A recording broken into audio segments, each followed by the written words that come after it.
আব্দুল রাজাক সাহেব বলেছেন যে হাত তুলে দোয়া করলে আল্লাহ হাত ফেরত দেয় না। যখন চাইবেন তখন এভাবে চাইবেন, হাতটাকে মিলে থাকবে, থাকতে পারো, হাতটাকে ফাঁকা থাকবে, থাক। শুধু বলা হয়েছে হাত তুলবে যখন স্বাভাবিক কাঁধ সামনাসামনি হবে, আর যখন বলবে এখনই দাও, এখনই দেওয়া লাগবে, তখন এভাবে উঠাতে হবে। আগে দেও তারপরে কোনো কথা, তখন এভাবে উঠাতে হবে। আর বলা ঢঙ্গে ইসমে আজম করতে হবে। আগে ইসমে আজম কোনটা? আল্লাহুম্মা ইন্নী আসআলুকা বিআন্নাকা আনতাল্লাহ লা ইলাহা ইল্লা আনতাল আহাদুস সামাদুল্লাযী লাম ইয়ালিদ ওয়া লাম ইউলাদ ওয়া লাম ইয়াকুল লাহু কুফুয়ান আহাদ। বলছি এটা মুখস্থ নেই, করতে হবে 24 ঘন্টার মধ্যে করতে হবে। কোথায় পাওয়া যাবে? আইনে রাসূল সাল্লাল্লাহু আলাইহি ওয়াসাল্লাম দোয়া অধ্যায় বইয়ে পাওয়া যাবে। যদি না হয় তাহলে কি করতে হবে? তাহলে দোয়া ইউনুস, লা ইলাহা ইল্লা আনতা সুবহানাকা ইন্নী কুনতু মিনাজ জালিমিন, এটাও ইসমে আজম। তারপরে দুরুদে ইব্রাহিম পড়তে হবে, তারপরে বলতে হবে এখনই দাও। কি? টাঙ্গাইল শহরে 10 কাঠার জমির ব্যবস্থা করে দাও, একটা বড় করে বাড়ি করো, যেটা প্রয়োজন, ভ্যান ট্যান যা হোক, গরু ছাগল, ছেলে মেয়ে, বউ বেটি, যা চান সেটাই হাতে ভাবে উঠাতে হবে, এখনই দাও। দিয়ে প্রথমে কি বলতে হবে? ইসমে আজম, তারপরে দুরুদে ইব্রাহিম। আরে ওটা তো আরেকটা। ইসমে আজম হলো ইসমে আজম, যেটা আমি বললাম সেটা ইসমে আজম, যেটা দোয়া ইউনুস সেটা ইসমে আজম, আর সূরা ফাতিহার প্রথম 3 আয়াত ইসমে আজম। আলহামদুলিল্লাহি রাব্বিল আলামিন আর রহমানির রহিম মালিকি ইয়াউমিদ্দিন। বাস, মানে প্রশংসা, আল্লাহর প্রশংসা, প্রশংসা প্রিয়, খুব প্রশংসা হলে খুব খুশি। আলহামদুলিল্লাহি রাব্বিল আলামিন বলেন খুব খুশি, যার জন্য আফজালুদ দোয়া আলহামদুলিল্লাহ। আল্লাহ নবী বলছেন সবচেয়ে উত্তম দোয়া হলো আলহামদুলিল্লাহ। খুব খুশি, একবারে আটখানা হয়ে গেছে, যার জন্য সবচেয়ে দামি জিকির সুবহানাল্লাহ ওয়া আলহামদুলিল্লাহ ওয়া লা ইলাহা ইল্লাল্লাহ আল্লাহু আকবার। যার কারণে সবচেয়ে ভারী আমল সুবহানাল্লাহ ওয়া বিহামদিহি সুবহানাল্লাহিল আযীম। এগুলোতে কি আছে বলেন তো? ওর প্রশংসা আছে, ওর প্রশংসা আছে।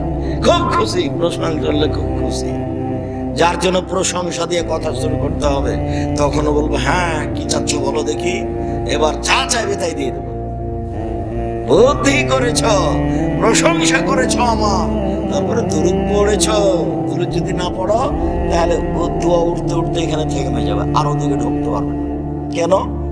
দোয়া দুরূদ পড়েনি, সেজন্য ও ঠেকে গেছে, ও মধ্যেখানে ঠেকা থাকবে। দুরূদ না পড়লে ওটা উপরে যাবে না, ওটা মুহাম্মদ সাল্লাল্লাহু আলাইহি ওয়াসাল্লাম বলেন। তাহলে আগে কি করতে হবে? প্রশংসা, ইসমে আজম, তারপরে কি পড়তে হবে? দুরূদ। এইবার পথ খুলেছে আমার, এইবার পথ খুলেছে আমার, এখন আমার কথা উপরে যাবে। তারপরে যদি হারাম রুচি হয় তাহলে সব।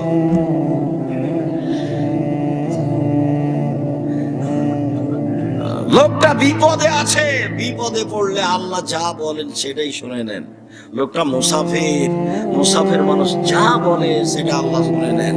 হাত তুলে বললে মানুষ যা বলে, হাত তুলে যখন বলে তখন খালি হাত ফিরে দিতে লজ্জা হয় না। লোকটা হাত তুলে দোয়া করছে আমার দরবারে, আমার লজ্জা হয়, যাও যাও দিলাম, যাও।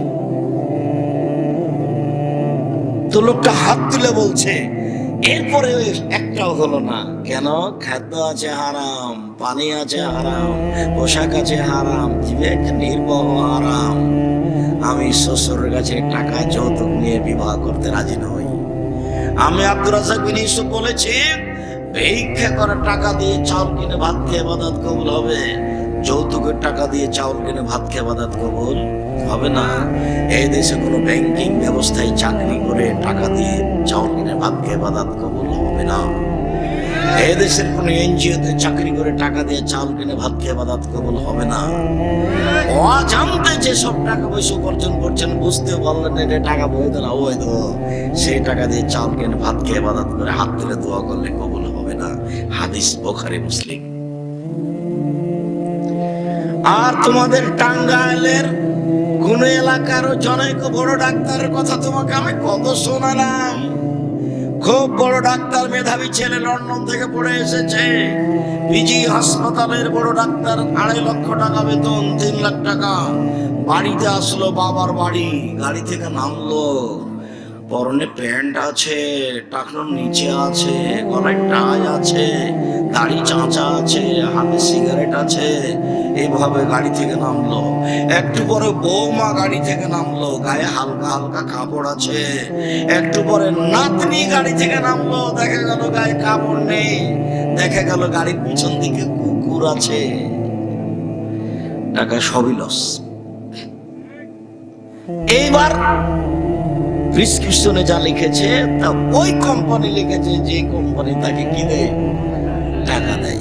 ও জানে যে এর চেয়ে ভালো ওষুধ আছে। বলেন কি এবার? দেন, সব টাকা হারাম, ব্যবসা বাণিজ্য হারাম, কর্মজীবন হারাম। স্বাভাবিক থেকে পয়সা উপার্জন করেন ব্যবসা করে। টাঙ্গাইলের জমি এখন দামি, গাজীপুরের জমি এখন দামি। জমি বিক্রি করে বড় ব্যবসা করব, কোটি কোটি টাকা ইনকাম করব, ঘুমের ঘরে টাকা ইনকাম করব, অসহায় মানুষের পাশে দাঁড়ানোর জন্য টাকা ইনকাম করব। মানুষকে উঠানোর জন্য নয়, নামানোর জন্য নয়। টাকা ইনকাম করব অসহায় মানুষের পাশে দাঁড়ানোর জন্য, ফকির মিসকিনের জন্য কোটি টাকা ইনকাম করব, ঘুমের ঘরে ইয়ে করব, টাকা ইনকাম করব। মুহাম্মদ সাল্লাল্লাহু আলাইহি ওয়াসাল্লাম বলছেন, পৃথিবীর মানুষ আত-তাজির আস-সাদিক আল-আমিন ইয়াকুনু ইয়াউমাল কিয়ামাহ মা শুহাদা ওয়া সিদ্দিকুন ওয়াল আম্বিয়া, সত্যবাদী বিশ্বস্ত ব্যবসায়ীরা বিচারের মাঠে নবীগণের সাথে থাকবেন। আর তিজারাত মাল কিদ ওয়াল হারাম, ব্যবসা অনেক সময় মিথ্যে কথা চলে আসে, অনেক সময় কসম চলে আসে। শুভ হবি সাদকা, দান করে মিটিয়ে দাও। এটা আল্লাহর নবীর কথা, আমি নিজে বলিনি কোনো কথা। সম্মানিত দিনী ভাই বোন, রাসূল সাল্লাল্লাহু আলাইহি ওয়াসাল্লাম বলেন, এর ইবাদত কবুল হবে না। আবু হুরায়রা রাদিয়াল্লাহু তাআলা আনহু বলেন, রাসূল সাল্লাল্লাহু আলাইহি ওয়াসাল্লাম বলেছেন, ইয়াতি আলান নাসি জামানুন লা ইয়াওয়ালিন আসমা খাজা মিন হামিনাল হালাল মিনাল হারাম। অচিরে মানুষের উপরে চলে আসে একটা সময়, মানুষ পয়সা উপার্জন করবে কিন্তু বিবেচনা করবে না এটা হালাল না হারাম। সেটা এখন কত ভাবে যে পয়সা উপার্জন করছে।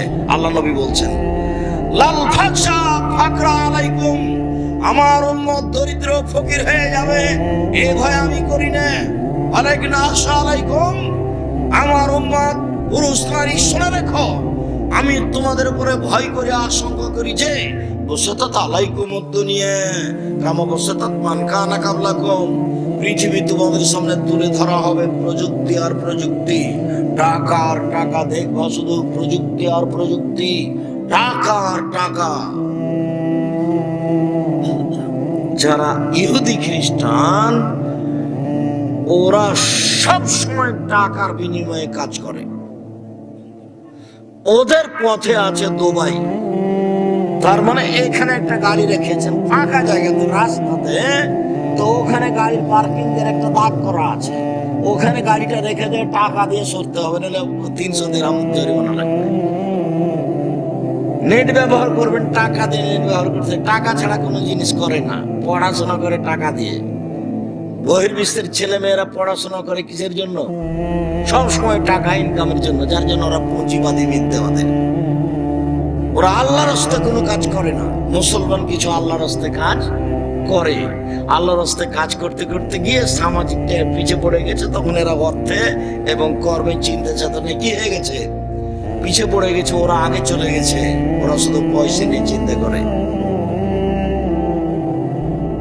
সারাদিন অন্য কোনো কাজ করার হিসাব নেই, শুধু খালি পয়সা আসে আর যায়। সরকার সব দিক দিয়ে কেটে কুটে ঠিক করে দেয়, শেষ পর্যন্ত খাওয়ার থাকা হয়। সম্মানিত দিনী ভাই বোন, বলছিলাম মানুষ দেখবে প্রযুক্তি আর প্রযুক্তি, টাকা আর টাকা। মানুষ এভাবে পয়সা উপার্জন করতে যাবে, তখন পৃথিবী তাকে ধ্বংস করে দিবে। বুঝতে পারবে না এই প্রযুক্তি বৈধ না অবৈধ।